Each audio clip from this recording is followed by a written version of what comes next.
Hey, Well Church family, what an exciting time. We have a building. God has been faithful, and we have our own home on 300 South Broadway, right in the heart of our city, right on a main thoroughfare, and what a blessing it is. And it's really kind of a full realization in some respects to what we started over 10 years ago when we named the well based off of John 4 and the woman at the well who was thirsty and looking for a place to get a drink, and Jesus gave her more than she could have ever imagined. That's what we hope to do here at this place that we now own as a church, and it's going to be such a strategic place for us to move the mission down the field. That's right. One of the things that I'm most excited about for this church building is that it makes it not about us. It makes it about the next generation and the next generation after us.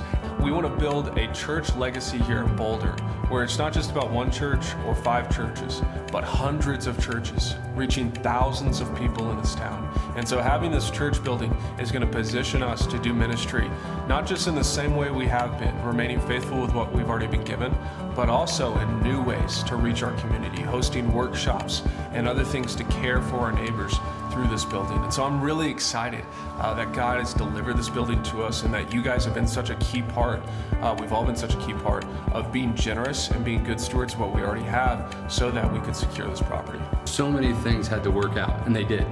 For us to get to this point, right? From finding a building early on in our By Any Means initiative, we never expected that. And then all the pieces that had to come together for this to work, they worked. And here we are. We find ourselves in a time where we celebrate, where we get to be excited and just almost bask in God's goodness to us, in making all of these components and pieces work together. And a big part of that was you.